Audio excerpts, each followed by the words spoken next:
Sabi mga kababayan dito sa balita ng Manila Standard, Marcos says Philippines has taken first step towards federalism.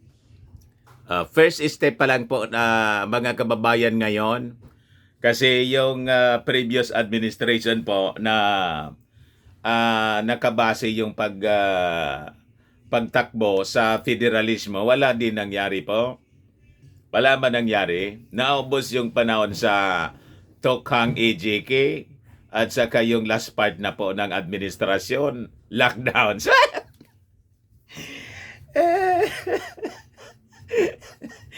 Ikaw niya, Mr. Manavillas, talagang masyado niyang savage.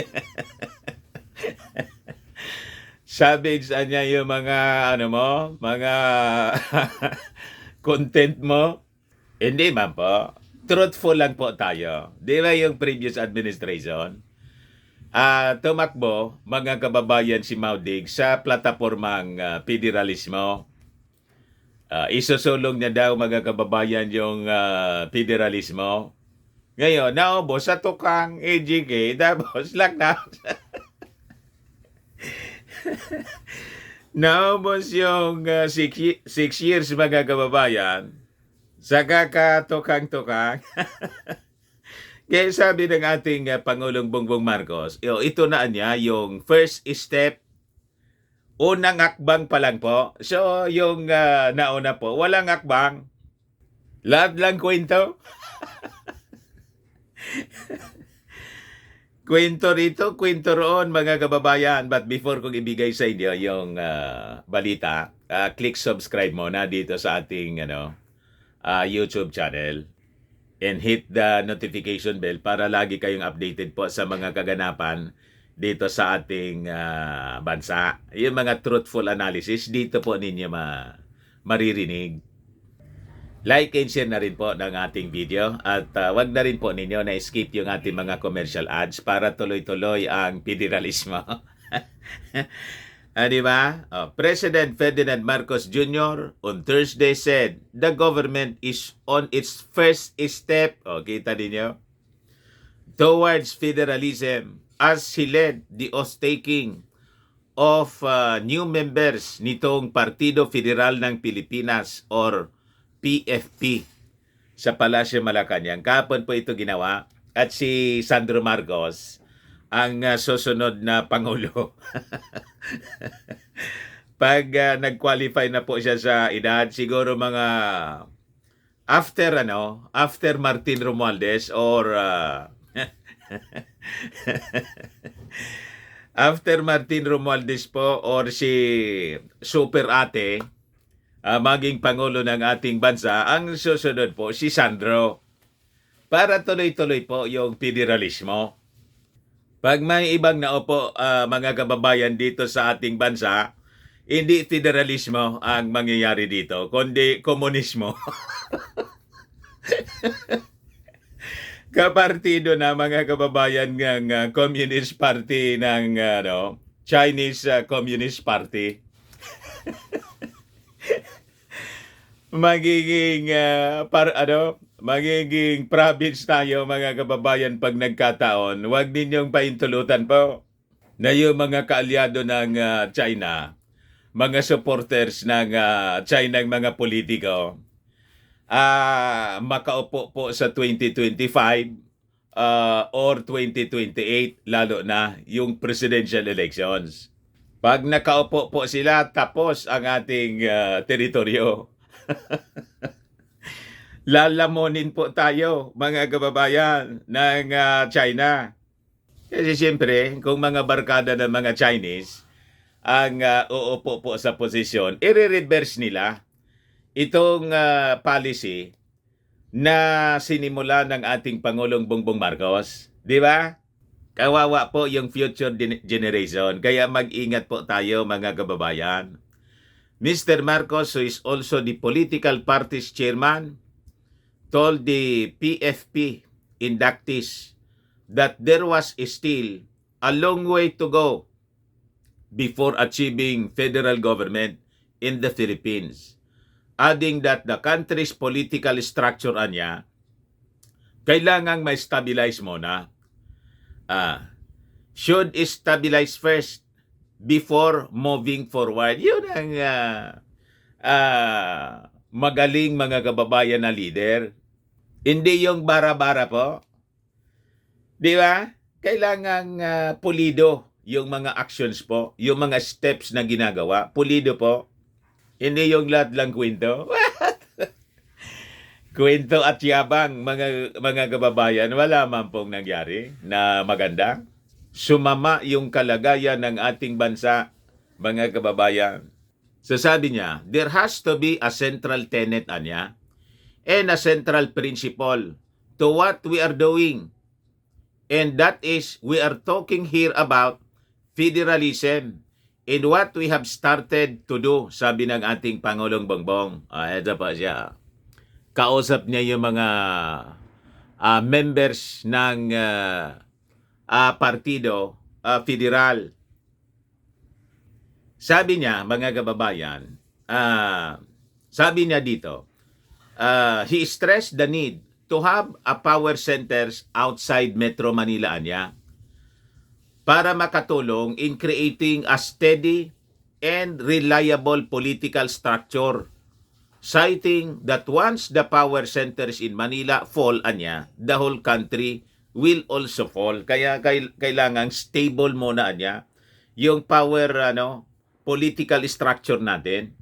Yung ating Pangulong Bongbong Marcos kasi po, malalim yung kanyang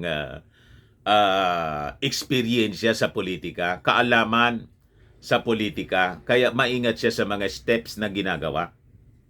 Anak ng strongman po kasi, ng dating Pangulong Apo Lakay. So nakikita niya kung nung panahon, nakikita niya kung paano pinatatakbo yung ating pamalaan. So that is very simple, anya. That derives a very simple idea that the stability of a political structure, anya, is much more reliable when we have many power centers. If the power centers only belong here in Manila, then pabagsakin mo yung Manila. Bagsak ang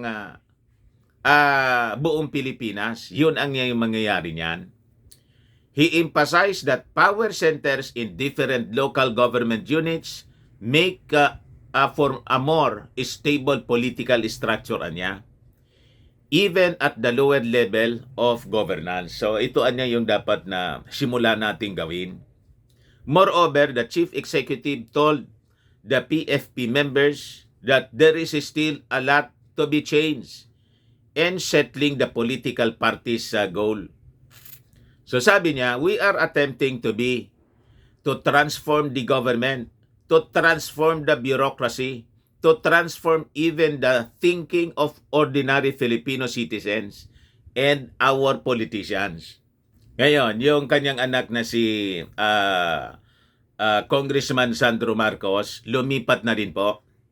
Presidential son and Ilocos Norte Representative Ferdinand Alexander Marcos was among the newly sworn members of the political party. So ayos na po, nakaabang na. Diba? PFP was formed in 2018 while Mr. Marcos joined the party in 2021 and took the chairmanship as he was also unanimously voted as its presidential candidate. So sabi ng ating Pangulo, he would leave to local governments the discretion to decide for the respective constituents, anya, noting that it is the first step of a federal government for the Philippines in all but name. So sabi niya, ito anyang move na to would make the country's political structure and political life more stable. He said the federal setup would continue by bringing more power centers to other parts of the country. Under a federal government, power is divided between the central government and other local state governments. So ito yan po yung mga magagandang developments sa politika dito po sa ating bansa. So makikita po ninyo yung ating Pangulong Bongbong Marcos, hindi po siya apektado ng kung ano mga controversy. Kalma lang siya po sa kanyang mga ginagawa kahit masyadong maingay yung issue sa West Philippine Sea, kahit masyado na naman pong maingay yung issue sa bigas. Pero tingnan ninyo kung paano magtrabaho yung ating Pangulong Bongbong Marcos. Makikita ninyo ang balance and the stability sa kanya pong posture. Di ba? Isang patunay na isa pong strong leader yung ating Pangulong. BBM. Di ba? Anyway, yun man lang po ang short video natin. Baka lang gusto ninyo po itong itry. Firmax Firming and Lifting Cream, pinapahid po sa mga pulses and affected area. Mainam po sa paninigas na mga kasuan.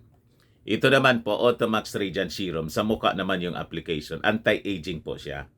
You will look 10 years younger than your age. Sa mga cancer patients naman po, baka lang gusto ninyo itong itry. Ningxia Red Mix Fruit Drink. Hindi man po siya gamot, food supplement siya. Kaya lang gawa siya mga kababayan sa goji berry. Yung goji berry may anti-cancer properties. Ayos.